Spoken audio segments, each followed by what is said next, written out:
Bueno, apreciados y apreciadas estudiantes, tengan un cordial saludo. Hoy vamos a referirnos un poco al tema de la investigación en educación, acerca de la conceptualización y sus caminos en la pedagogía. En ese orden de ideas, pues es bueno aclarar que no hay una pretensión en esta clase o en este momento de disertación con ustedes de presentar unas cosas ya muy definitivas, muy definidas. En el curso de epistemología de la pedagogía, pues se trata de abordar, de buscar que esos caminos que estamos transitando, esos tránsitos que estamos haciendo, esos pasos que estamos dando, esa formación que estamos obteniendo, pues vayan siendo para nosotros de gran valor en ese proceso formativo. Por tanto, en ese orden de ideas, pues para empezar a hablar de investigación es bueno recordar algunos conceptos, entre ellos el de epistemología, ¿cierto? Hemos venido hablando de la epistemología como una ciencia de las ciencias, como un sistema filosófico que respalda la creación científica, ¿sí? Que le da soporte, que lo pone sobre unas bases sólidas para empezar ahí a reconfigurar y a configurar los conceptos. En este caso que nosotros vamos adquiriendo, vamos produciendo, vamos creando y vamos recreando en torno al asunto filosófico y epistemológico en pedagogía. Habíamos ya conversado en algunas ocasiones sobre la importancia que tiene en la construcción epistemológica de la pedagogía la historia, ¿cierto? La historia de la educación desde la época primitiva, de la educación imitativa, después de la época griega, como cultura occidental, ¿no? Donde el concepto de educación estaba muy dirigido a lo que es la formación humana, lo que es la formación en la virtud, en la ética, en lo social, en la cultura, en la política, en la construcción de civilidad, en la construcción de sociedad, etcétera, para dando un salto muy grande, pasar a la época de la ilustración, donde uno se encuentra con Herbart, con Kant, con Rousseau, etcétera, y va haciendo una construcción de una pedagogía un poco más del lado sistemático, riguroso, científico, y así hemos transitado por unos caminos para llegar hoy a la modernidad y a lo que se conocen y nosotros hemos conversado en otros momentos con las corrientes pedagógicas de la pedagogía, bien sean estas la alemana, la francesa, la anglosajona o la latinoamericana. Conocer toda esa historia es conocer la evolución del pensamiento, la evolución del conocimiento en la humanidad, y la pedagogía no es extraña, no es ajena a esa evolución, a esa dinámica de construcción del conocimiento.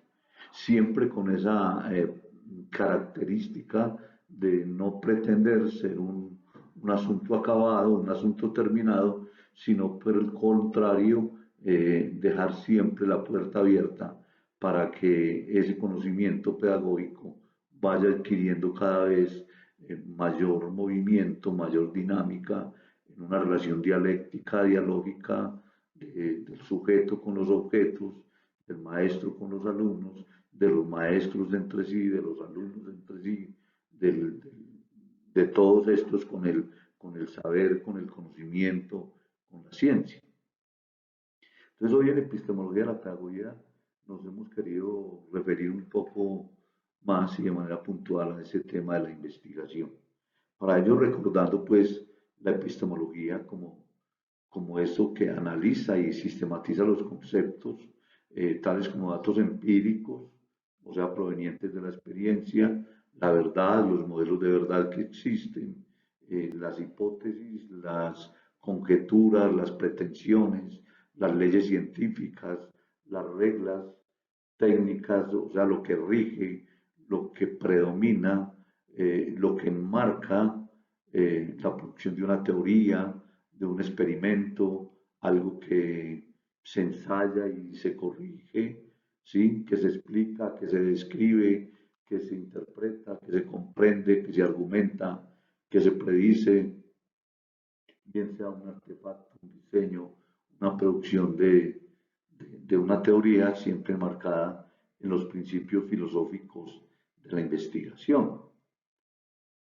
Y si nos detenemos a pensar un poco en ese tema de la epistemología de la pedagogía, vemos cómo nosotros constantemente nos estamos viendo enfrentados en la producción de este saber, y hablo de nosotros, nosotros como maestros, como agentes educativos, como enseñantes, como instructores, como tutores, como facilitadores del conocimiento, nos vamos viendo enfrentados a la necesidad de analizar, sistematizar, comprender de manera rigurosa, de manera clara, todo lo que son conceptos, postulados, teorías, saberes, hipótesis, todo eso que hemos venido diciendo acá, siempre y cuando lo hagamos de una manera racional, filosófica.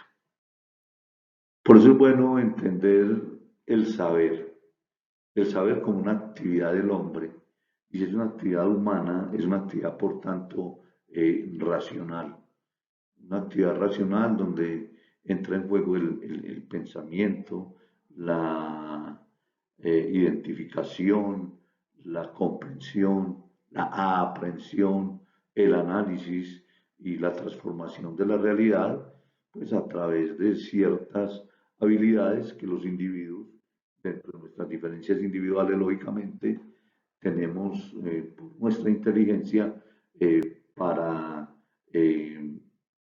recibir informaciones, conocimientos, adquirir permanentemente unas habilidades, bien sean lógicas o prácticas, desarrollar unas aptitudes que nos permitan obtener un conocimiento dinámico, plural, frente a las diferentes realidades que al hombre lo circundan. Y en educación nos han circundado siempre unas realidades, unos contextos que permanentemente nos exigen desarrollar esa actividad intelectual, esa actividad de desarrollo de la inteligencia, para poder entonces entrar a producir un conocimiento, unos saberes y lo que en educación nosotros conocemos como a desarrollar unas competencias personales y en otros competencias tanto procedimentales, actitudinales como conceptuales, ¿cierto? Por ello, el maestro tiene en sus manos la posibilidad de hacer una epistemología del conocimiento desde el punto de vista de la pedagogía, ser una filosofía del conocimiento, darle un tratamiento al conocimiento de tal forma que llevemos primero al individuo y después al otro a hacer una comprensión y un análisis de los límites y las posibilidades que tengo de conocer como ser humano y de conocer desde el lado de la investigación, de ese pensar, de ese leer, de ese escribir, eh, siempre como modelos, no como temas y asuntos netamente acabados. ¿Sí? Y en eso entra el ensayo y el error. En eso ahí entran los modelos de verdad. En eso ahí, por ejemplo, los modelos pedagógicos. Si es que todavía pudiéramos hablar de modelos pedagógicos establecidos, me parece que hay tipos de modelos que pueden ser adaptados a diferentes situaciones de acuerdo a los contextos, a las demandas de la sociedad, a las demandas del mundo, al desarrollo mismo de la realidad, ¿cierto? Entonces, siempre conservando esos modelos con un carácter abierto, flexible, susceptibles de ser mejorados, ¿cierto? Por ello la ciencia se conoce como un conjunto de conocimientos ciertos o probables, susceptibles de ser modificados y de ser mejorados. ahí entra en juego entonces lo que el maestro hace en el aula y fuera de ella para la producción de conocimientos. Hoy al maestro se le está exigiendo, en razón a esta nueva eh, dinámica mundial provocada por la pandemia, provocada por el coronavirus, se le está exigiendo que como maestro, más que reproducir contenidos preestablecidos, sea un creador, un recreador de contenidos teóricos llevados a la práctica a través de medios y mediaciones donde los estudiantes puedan obtener un camino más expedito para relacionarse adecuadamente con los objetos de estudio. Ahí, para nosotros como profesionales, como intelectuales de la pedagogía, es importante considerar que el saber que vamos a enseñar, que el saber disciplinar que manejamos, lo debemos dominar ampliamente, ¿sí? Debemos adquirir cierta autoridad epistemológica para enseñar un saber disciplinar, para enseñar el saber que sé y que debo saber enseñar. Porque también es cierto, nada me gano con saber y no saber enseñar. Pues no tener un buen método, una buena metódica, ¿cierto? No desarrollar ampliamente y de manera crítica mi propia práctica pedagógica, la cual debo sistematizar, sobre la cual debo leer, debo teorizar, ¿cierto?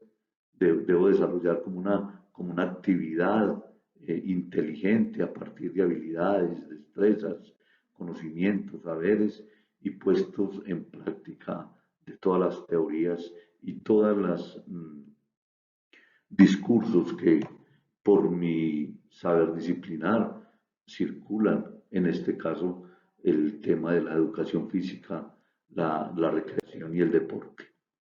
Ahora bien, hay una relación directamente proporcional entre lo que es un saber y un conocimiento, ¿cierto?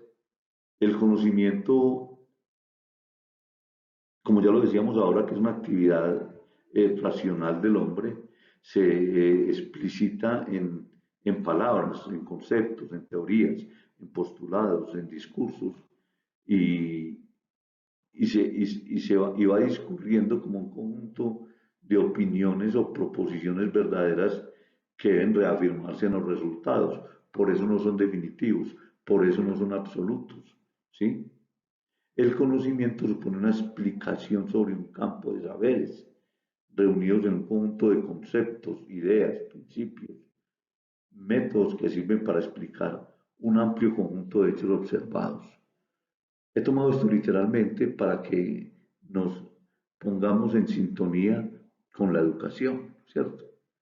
Con la educación, donde hay una discusión actualmente si existe o no el saber pedagógico. Yo creo que existe el saber pedagógico. Y existe el saber pedagógico porque en la escuela, porque en la educación, porque desde la pedagogía el saber está en manos del maestro y el maestro con el concurso de sus discípulos en esa relación intersubjetiva, en ese intercambio, en ese diálogo de saberes, como una acción política, va creando y recreando el conocimiento. Entonces es importante que ese conjunto de saberes, de ideas, de principios, de discursos, de teorías, de métodos, de didácticas, nosotros como maestros le demos una adecuada utilización, ¿cierto? Para saber que estamos produciendo un conocimiento que si no es absolutamente verdadero, sí tiene una característica, y es que en el contexto, con los sujetos y en el momento debe ser un conocimiento pertinente. Hoy por hoy se dice que la pandemia nos está exigiendo una nueva educación.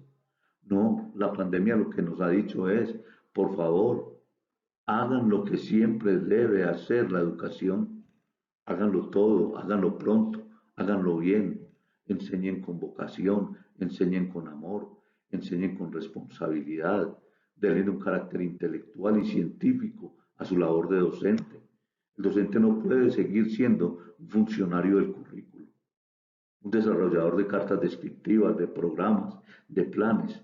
No, si bien es cierto, tienen esos planes, esas cartas descriptivas para desarrollar como una hoja de ruta, está en manos de él por su saber, por su característica, por su intelectualidad. ¿Está qué? Está producir nuevos saberes pertinentes y pertenecientes para la construcción de comunidades educadoras, para la construcción de comunidades que piensen, que lean, que escriban, que se hagan leer y que reciban retroalimentaciones, para que ese conocimiento no se quede en una mera explicación conceptual del saber, sino que lo llevemos a un campo práctico, lo llevemos a un campo donde, acompañado de una reflexión filosófica profunda, rigurosa, responsable, intelectual, donde la historia, los métodos, la teoría y los criterios de validez acompañan esa producción de conocimiento, nos lleve por el camino de hacer una educación pertinente, crítica y de calidad, siempre con el soporte del método científico, ¿cierto? Enseñando ciencia. Yo no me puedo quedar como maestro en un discurso, perdonen lo que voy a decir, no sé si me equivoque, un discurso romántico, un discurso que se queda en donde se confunde lo humano con unas prácticas románticas, ¿sí?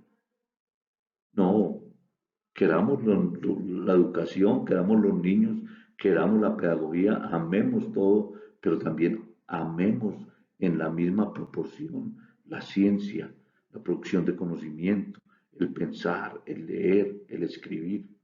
A eso estamos llamados los maestros y máxime las nuevas generaciones. Somos maestros de una generación que nos tocó vivir en medio de una pandemia y nos tocó cambiar maneras de aprender, maneras de enseñar, maneras de ser, maneras de estar, maneras de relacionarnos, maneras de llevar a cabo nuestro propio hacer cotidiano como personas, como estudiantes y como profesores. Pero eso no es otra cosa que decirnos, venga, vamos a hacer las cosas bien, como siempre la educación nos lo ha demandado, ¿sí? Vamos a hacer que ese tránsito de hacer del ignorante un sabio, del estado de barbarie a la civilización, como lo diría Kant, de esa conducción por el conocimiento, por la formación, como se propone en la escuela, sea realidad. Eso nos lo han dicho siempre y lo hemos sabido. Por las teorías, la historia y los conceptos que hoy conocemos por nuestra formación pedagógica nos están diciendo, es que cuánto hace que les estamos diciendo que lo hagan así, que lo hagan bien, que enseñen todo a todos, como decía Comenio, que enseñen en el marco de la diversidad, es que la educación es para todos, en el marco de la pluralidad, conocimientos pertinentes que ayuden a transformar el estado de cosas que hay en la realidad, conocimientos que formen desde el punto de vista ético y político un sujeto autónomo para una sociedad, para un mundo que lo reclama cada vez más responsable de su transformación. Y eso es a partir de el saber y el conocimiento, es decir, de la ciencia. Por eso toda acción de desarrollo científico, epistemológico, se debe pedagogizar, es decir, entiéndase, se debe enseñar, se debe formar al otro para que lo entienda, para que lo comprenda, para que lo interprete, para que lo analice, pero sobre todo para que lo descubra y lo recree. Que no se quede repitiendo lo que otro dijo, que tenga en cuenta lo que los otros han dicho. Por eso la investigación es investigio, ir tras el vestigio, ¿sí? Pero no me puedo quedar repitiendo lo que dijeron los otros. Lo tomo como base para decir lo que yo estoy pensando. Y en educación y en pedagogía, esa es, una tarea permanente. Que lo que yo pienso, lo que otro ha pensado, lo pongo a dialogar, lo pongo a conversar, ¿sí? y, y busco una producción, una recreación de conocimiento que me lleve por los caminos de una producción científica.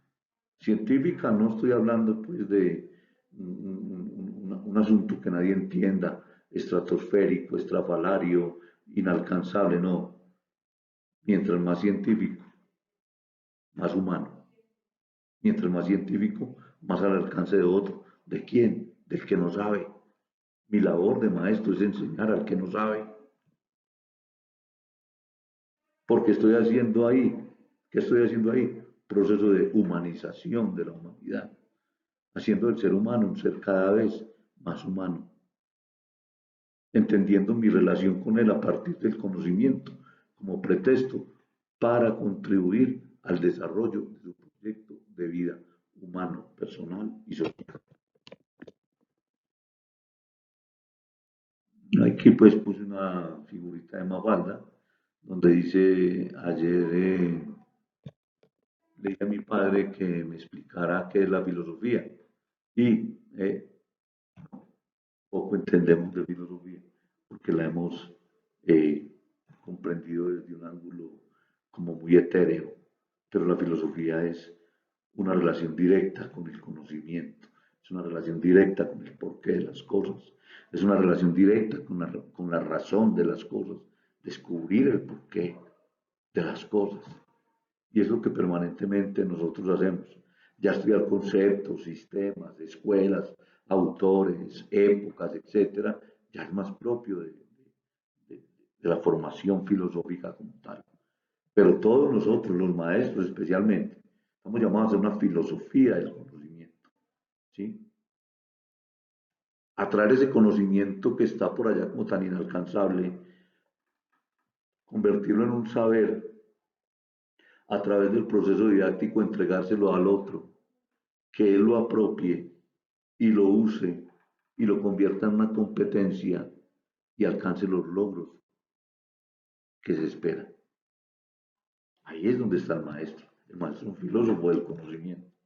Por eso es importante que nos entendamos como intelectuales de la pedagogía, que tenemos una autoridad epistemológica, es decir, manejamos nuestra disciplina, nos acercamos a ella, la estudiamos, la valoramos, la dominamos, sabemos cuál es su método, su historia, su, su filosofía, etcétera. Recuerden el ejercicio que hicimos cuando ustedes entrevistaron a los profesores Julio Muñetón, Armando Monterrosa, a Diego Montoya, Álvaro Montoya, etcétera, sus profesores del área, que ellos les decían en qué consistía la educación física, cuál era su valor, cuál era su historia, cuáles sus conceptos, es decir, estamos identificando una epistemología propia de la educación física, de la disciplina que nosotros enseñamos. Y ahora bien, no podemos dejar de lado la autoridad deontológica, la autoridad como persona, como maestro, como individuo que sirvo de cierta manera de modelo a otro. Muy bien, ahora vamos a hablar un poco. ¿Qué es investigar? Ya habíamos tenido un primer acercamiento en la última clase que tuvimos presencial, la anterior, a qué es investigar. Investigar es dar respuesta a un interrogante. ¿Sí? En esa medida, todos los seres humanos investigamos, porque todos los seres humanos nos hacemos preguntas. Recuerde que en la clase hablábamos de que los niños son los mejores investigadores. Todo lo preguntan, todo lo quieren saber, sobre todo se cuestionan.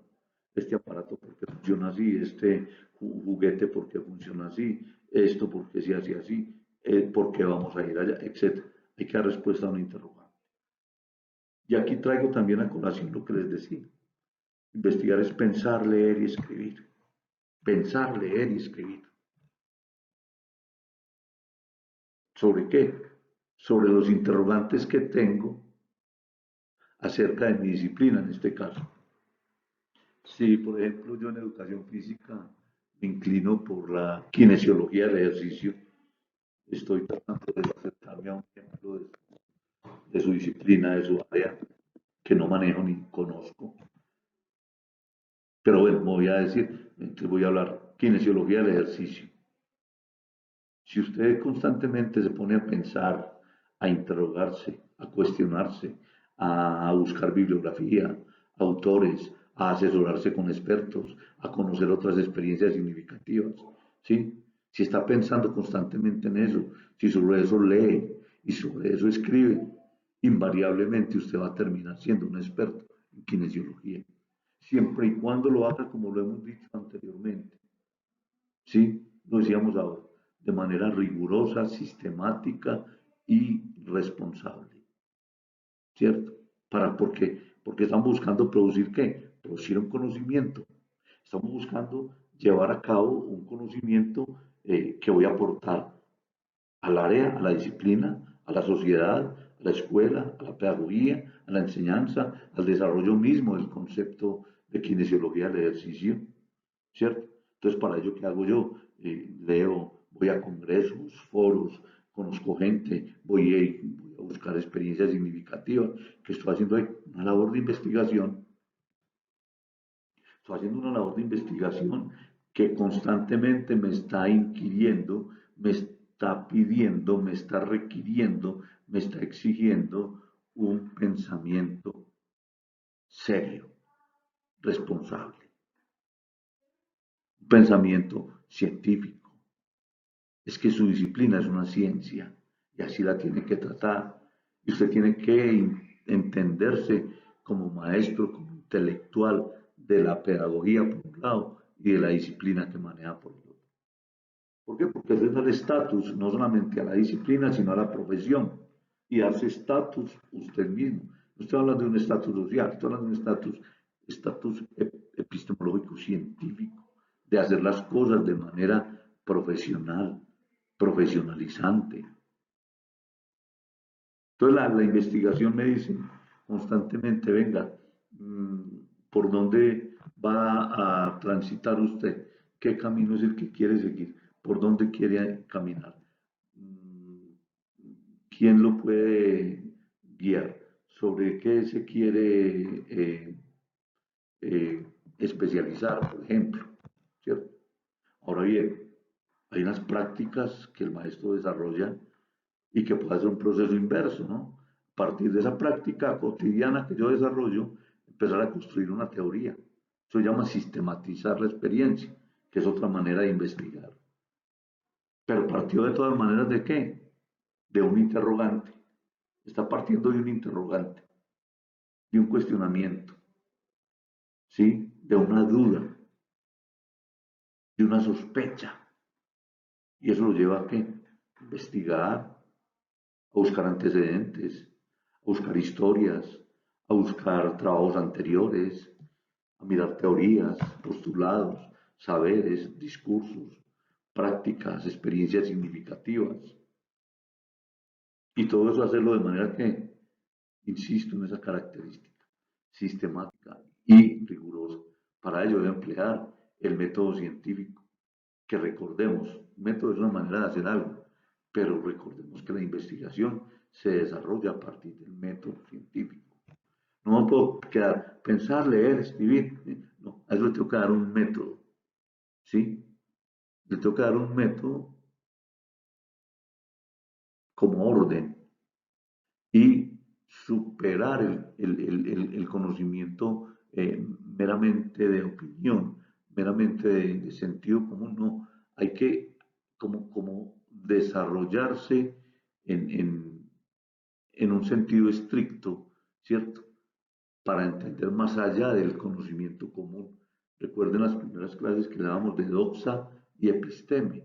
Hay que superar la doxa, hay que superar el conocimiento común, hay que superar la percepción, hay que superar la intuición, hay que superar el me parece, hay que superar yo creo. No, tenemos que superar ese conocimiento común, entendiendo los fenómenos que rodean los sucesos. Recuerden el ejemplo que yo les decía. Esto es lo que yo observo y veo lo que está pasando. Pero si yo quiero investigar, utilizo el método, corro la cortina, veo más allá, ¿y qué sucede ahí? empiezo a encontrar unas razones, unos supuestos, unos respaldos de por qué está sucediendo lo que está sucediendo. ¿Y eso quién me lo proporciona? El método científico bajo el cual se desarrolla la investigación. Esa investigación que nos dice, entre más profundo sea el conocimiento, más se puede lograr modificar esa realidad. A mayor profundidad, mayor posibilidad de modificar. No me puedo quedar pues con ese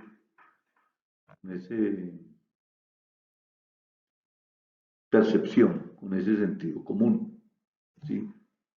Por ello, esa reflexión que tenemos acá, obviamente, hay algunas de estas reflexiones que son tomadas de la Universidad Estatal del Paraguay. Por eso, la investigación, cuando se busca el sentido de realidad y se logran explicaciones que permiten entenderla. Recuerda lo que decíamos la vez pasada, y hemos dicho siempre frente a la realidad. La realidad yo la debo identificar, ¿sí? Analizar, comprender, aprender con H, aprender, agarrar y transformar. Entonces, cuando yo me explico la realidad, cuando yo me explico el sistema de postulados que están sucediendo, ¿qué pasa? Pues para nosotros es más fácil no solamente explicarla y entenderla, sino transformarla a partir del conocimiento que se tiene de esa realidad. Esa es la función de un investigador, cambiar la realidad. Ahora bien, ¿qué se entiende por método? Lo hemos explicado en la clase, el camino, y en la primera unidad que les entregué. Es el método, es un orden, un proceso, un procedimiento, es una manera de hacer las cosas, ¿cierto? Y es en esa manera de hacer que se produce, se crea, se recrea el conocimiento y surgen nuevas teorías, surgen nuevos postulados. Ahora bien, en investigación hay una cosa que a nosotros como que nos agobia, nos subsume, le damos más importancia que la misma ciencia y a la investigación misma, perdón, la redundancia, y es la metodología de la investigación. Mire, la metodología de la investigación es una instrumentalización de la investigación, ¿cierto? Para organizar ese método, ¿sí? Para usarlo adecuadamente, de acuerdo a las características del objeto, ¿sí? De acuerdo a ver cómo me voy a acercar yo. No es lo mismo acercarme a un objeto de las ciencias del deporte que acercarme a un objeto de las ciencias naturales. Entonces, lo que yo les decía ahora en la investigación, arrancar de historias, postulados, antecedentes, a través de un método, aplicando una metodología y acercándome a un objeto concreto de estudio. Ahora bien, en la escuela, en el ámbito preciso, nos encontramos nosotros con que la investigación, ¿cierto?, se ha convertido para la escuela en un asunto meramente académico, ¿sí? De hacer textos, de producir textos, de hacer tesis de grado, de producir unas tesis de grado que la mayoría de las veces no se llevan a la práctica, ¿sí? Y entonces entender desde la estructura curricular no solamente la investigación como un asunto académico, sino como un proceso investigativo, eso me lleva a entender desde lo académico que estoy hablando del método científico, de la metodología de la investigación misma, la debo convertir en un recurso pedagógico. Y es lo que hacemos constantemente, es lo que hacemos constantemente, convertir el método científico, el método, la metodología de la investigación, el pensar, el leer, el escribir, el preparar, el diseñar estrategias, métodos, técnicas, en un recurso pedagógico. ¿Para qué? Para lograr aprendizajes, Por eso en los derechos básicos de aprendizaje está muy bien explicado. Deberían ustedes frecuentar esa página del ministerio en Colombia Aprende y, y observar si ya están los derechos básicos de aprendizaje de la educación física allí expuestos, para entenderlos como que ese proceso académico nos está hablando de un derecho básico de aprendizaje, no de un derecho básico de enseñanza, porque la didáctica se nos ha quedado en la enseñanza, no en el aprendizaje como debería ser. Es una pareja indisoluble enseñanza-aprendizaje, pero el maestro, desde su práctica pedagógica, está llamado, digámoslo así, está llamado a procurar el aprendizaje en los individuos.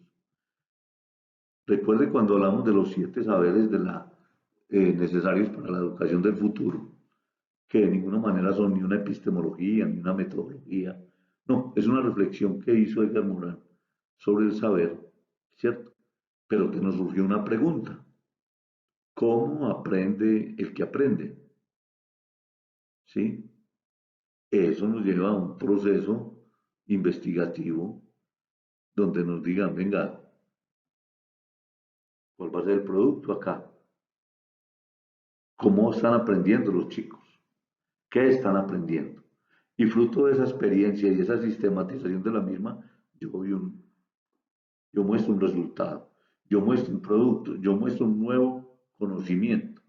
Ese nuevo conocimiento es el que en relación con la investigación en la escuela constantemente se va produciendo.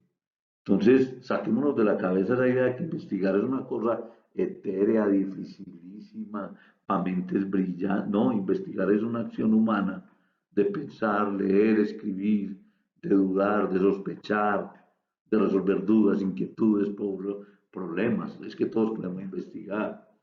¿Qué es lo que pasa? Que a mí como intelectual de la educación y la pedagogía, es decir, a usted maestro, maestra, investigarlo tiene que hacer de manera más científica, con una producción que la sociedad, la escuela, el alumno está esperando que usted haga, ¿cierto? No me puedo quedar en la manera de investigar que se puede quedar doña Paquita. No pues Paquita la del barrio, doña Paquita, una señora cualquiera. No, yo soy un maestro y mis opiniones, mis discursos, mis teorías, mis saberes, mis conocimientos, mis conceptos, los debo entregar con una característica, que soy un intelectual. Yo no puedo seguir opinando por sentido común. O no es que no pueda, no debería hacerlo, porque la sociedad está esperando que yo, que soy el maestro, que me he formado, que he estudiado, que he leído, que he investigado, que he aprendido, pues le dé la razón de ser las cosas. Por eso, en esa segunda unidad que se les va a entregar el próximo, bueno, no tengo la fecha clara, 27, 28 de octubre, en la clase presencial, eh, vamos a desarrollar esos conceptos de investigación a manera de mediación pedagógica, con ejercicios claros, puntuales, reflexiones muy al estilo de la unidad 1 que les entregué anteriormente. Ahora, esas características de la investigación son claras. La investigación es dinámica.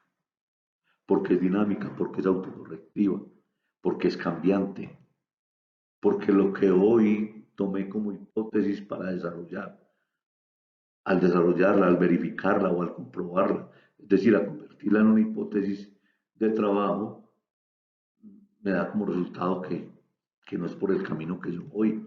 Entonces tengo que buscar otras variantes. Por eso no hay un método único de investigación. No hay un método único de investigación. ¿Cierto? ¿Qué es lo que pasa? Es que hay objetos de investigación que exigen determinados tipos de métodos. Si son empíricos, si son histórico-hermenéuticos o si son críticos sociales. Los métodos, la naturaleza, la realidad, la producción de objetos y demás es cambiante. ¿Sí?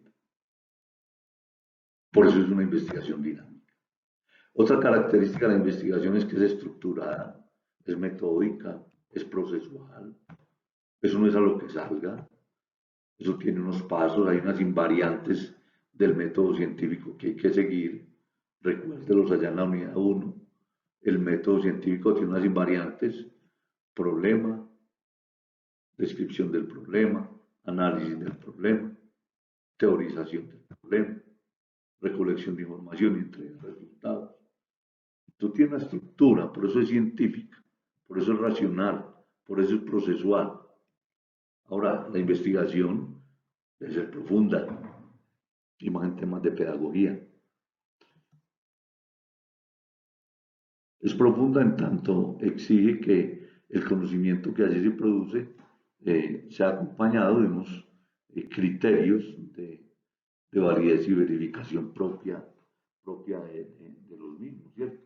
Nosotros estamos en ese camino de la intelectualidad, de la pedagogía, de la educación, de nuestra profesión, tomar esta investigación desde el punto de vista epistemológico, la pedagogía como un asunto de alto calibre.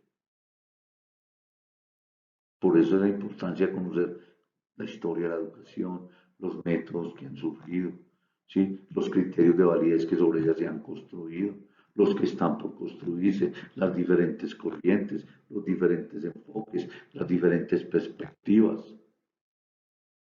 La investigación también es controlable. Hay unos datos que se verifican, unos objetivos que se verifican contra unos datos. Y eso sí, aquí hay una investigación, una característica de la investigación que a mí me encanta. Debe ser útil, debe ser útil. Es enfrentar problemas reales con gente real, para gente real, y que demos soluciones a la calidad de vida y a la manera de vivir de la sociedad.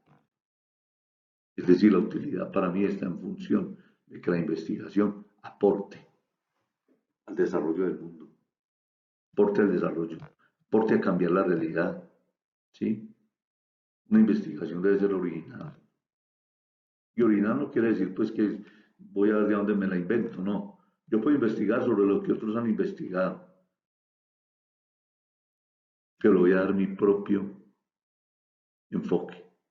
Eso sí, de manera científica, clara, profunda, verificable, contrastable, respaldada desde el punto de vista conceptual y teórico, epistemológicamente, con datos históricos, con antecedentes. Pero así sea una investigación que ya otros hayan hecho, yo lo voy a hacer porque voy a dar mi propio enfoque, voy a presentar mis resultados, voy a mostrar mi propio tratamiento. Aquí habría que hacer una diferencia entre la creatividad y la innovación, ¿cierto? Yo no pretendo crear nada, pretendo sobre lo que está creado innovar algo, mostrar otra visión del tratamiento de esa investigación. La investigación debe ser una investigación lógica, obviamente. Si yo estoy hablando constantemente de que es una investigación procesual, es porque es una investigación lógica, racional, con base en la razón, con base en la reflexión, en la crítica, que es otra de las características ahí demostradas. Yo no me puedo quedar que lo que investigué eso es, o lo que otro investigó eso es. No, todo conocimiento hay que ponerlo bajo sospecha. El que digo yo, el que dice usted, el que dice aquel, el que dice ese libro, el que dice esa enciclopedia, el que dice este postulado, el que dice este profesor. Todo hay que ponerlo bajo sospecha, porque si no hay conocimientos absolutos, no hay verdades absolutas. En ese orden de ideas, eso nos tiene que acompañar a nosotros hacia allá, hacia ese camino de la racionalidad objetiva. Cuando hablo de objetiva, es decir, yo como investigador debo abandonar mi posición personal. Y si descubro en la investigación algo con lo que yo no estoy de acuerdo o argumento el desacuerdo, ¿sí? o acepto que ese argumento que me dio la investigación me ha cambiado mi propia posición. Por eso hay que tener una mente abierta, una mente alerta, una mente dispuesta, una mente que se deje permear por los cambios de paradigmas. Recuerde que también hablamos hace unos días, este es un mundo diverso, plural, multiparadigmático, cambiante, ¿sí? Obviamente la investigación tiene que ser organizada y tiene que ser metódica. Esas características de la investigación las traigo a colación porque en investigación, en educación, desde el punto de vista de la epistemología, la pedagogía, la producción de conocimiento tiene que ser eh, serio, objetivo, racional, riguroso, sistemático, verificable. Que lo que yo escribo, que lo que yo pienso, que lo que yo digo, que lo que yo investigo, tenga yo la capacidad de qué? De hacer que otro lo evalúe, que otro lo observe, que otro lo mire y que otro sobre eso que yo investigo emita juicios. Hay unas funciones de la investigación. ¿Cuáles son? Ampliar la información, obviamente, profundizar el conocimiento, delimitar las áreas, hallar la verdad, no como un modelo absoluto, sino como un modelo de verdad posible, ¿sí? En la investigación yo puedo formular leyes, teorías y comprender mejor los objetos. Son unas funciones que no resisten mayor explicación porque a lo largo del discurso que hoy hemos tenido se explican solas, ¿sí? Y voy a ver cómo me caracterizo yo como investigador. El investigador sí que era humilde. Aquí voy a volver voy a recordar, perdón, una frase que les dije alguna vez. El conocimiento es un bien común. No es mía, pues es del Papa Pablo VI. El conocimiento es un bien común.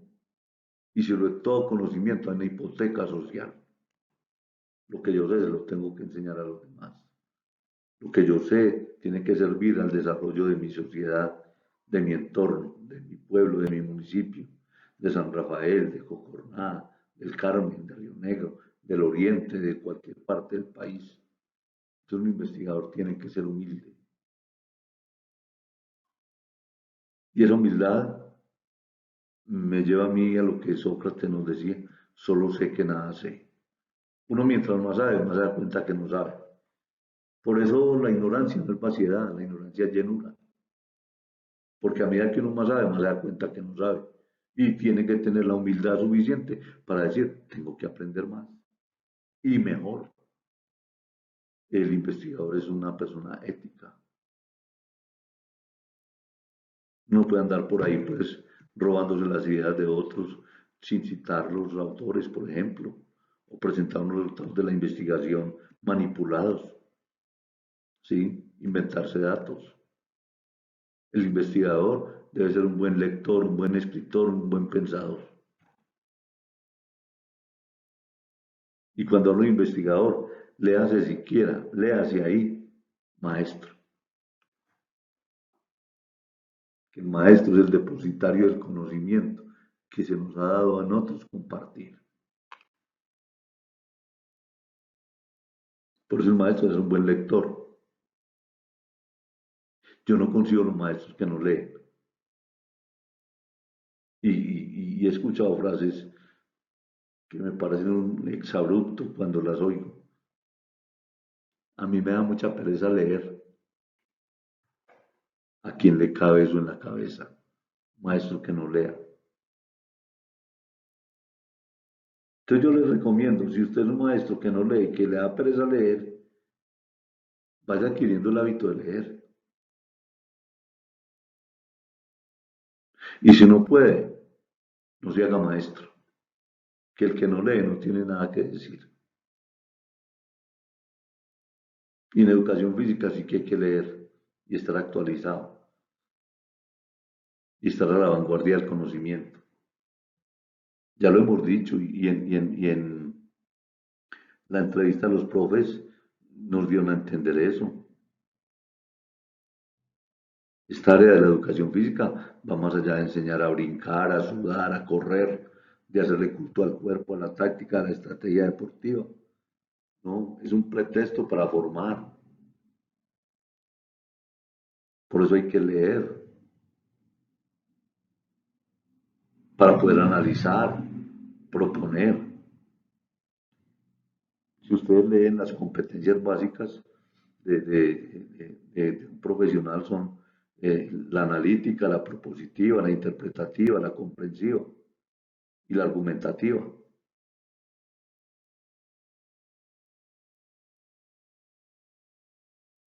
Así usted sea un entrenador o una entrenadora, ¿cómo le va a argumentar usted a sus deportistas lo que hay que hacer si no tiene discurso para hacerlo? Y el discurso que lo da, la lectura, la escritura, la formación, la investigación, la epistemología y la pedagogía.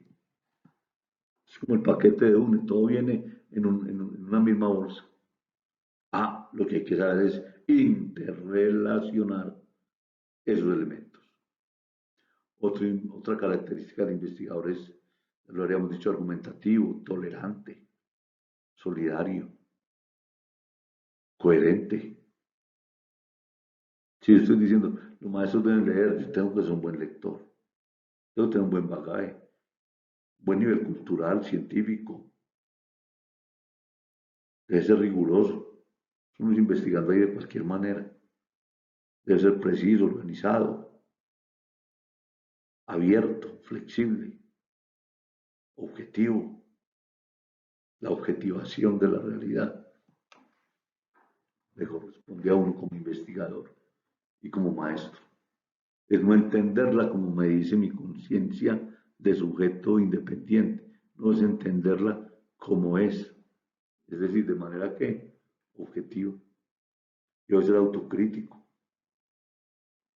perseverante, curioso,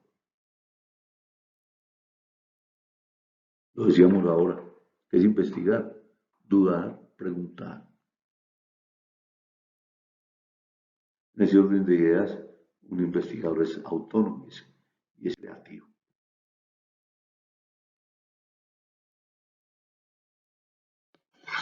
Hay una clave acá para ser investigador y lo estamos diciendo durante todo el discurso. Dominio del tema. O sea, epistemológicamente tengo que ser un teso, dominar mi área, tener dudas permanentes sobre esta área, sobre la pedagogía, sobre la educación física, arriesgarme a plantear cosas nuevas, hipótesis, postulados, conjeturas, hipótesis, ¿sí? Mostrar cosas distintas, formas distintas de ver las cosas. Muchas veces nos van a decir a nosotros, "Ah, pero vas a investigar eso si eso ya lo han investigado otros.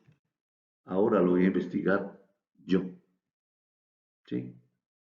Y lo otro es lo que decía yo ahora, una mente abierta, multiparadigmática, flexible, diversa, ¿sí? Que tenga posibilidad de hacer una fenomenología de los hechos. Y desde Sócrates nos vienen dando una indicación para los seres humanos. Preguntarse y preguntar. Recuerde el método de la mayéutica socrática. Preguntar constantemente. Entonces, la investigación nos permite llegar a respuestas que explican los fenómenos, perfeccionándolas a medida que pasa el tiempo. Vuelve y juega la característica dinámica. Yo he tenido experiencias como estas. En estos días estamos retomando en la facultad y en la universidad un proyecto en el que yo participé en el 2008. Se llama Escuela Generadora de Vida Comunitaria, que desarrollamos en San Julián, en San Rafael, la Loma en Abejorral y el Molino en Cocorná. Y se ha querido retomar esa experiencia tan significativa y de tan buenos resultados para darle un nuevo enfoque o revisarlo por lo menos y proponer unos proyectos alternativos ahora para la región del Oriente. Obviamente me encargaron la lectura y la propuesta para hacer con el proyecto y lo que yo escribí en ese tiempo, hoy yo mismo me lo corregí, yo mismo me lo amplié, yo mismo me llamé la atención sobre cosas que estaban dichas ahí. No bien o mal dichas, no, no. Es que esto ha cambiado. La dinámica del mundo ha tenido, el mundo ha tenido a partir de tantos cambios otras dinámicas. Entonces nosotros podemos llegar a perfeccionar lo que hacemos en la educación, ¿cierto? Entonces,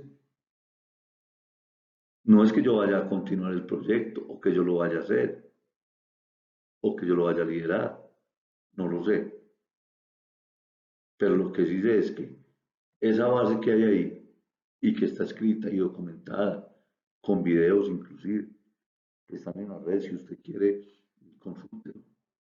Dele en Google Escuelas Generadoras de Vida Comunitaria y se va a dar cuenta de ese proyecto. ¿Y qué qué inquietud nos ha surgido ahora?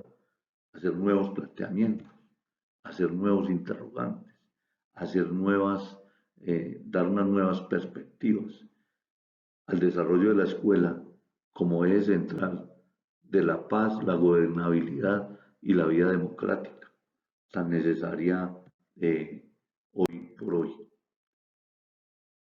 Y la base y punto de partida del científico es una realidad determinada que mantiene la investigación para permitirle llegar a la ciencia. ¿Eso qué quiere decir? En resumen, lo que hemos venido diciendo, ¿sí? La realidad, que es la fuente de hechos, ¿sí? Esa realidad como fuente de hechos me ha dado a mí la posibilidad de ser transformado. Entonces, en una próxima grabación ya vamos a empezar a hablar de las dimensiones del hacer investigativo en educación. Ya lo hablamos hoy. Recorderis de la epistemología, del saber, del conocimiento, de las posibilidades pedagógicas, qué es investigar, qué funciones, qué características debo tener como investigador, cuál es la producción de conocimiento que yo hago. Y voy a dejar acá, en la próxima grabación, desarrollamos el tema de las dimensiones del hacer investigativo en educación. Entonces recuerde que cuando les entregue la grabación, les entrego la unidad 2 y, y unas instrucciones para desarrollarla. Muchas gracias por la atención, que estén bien.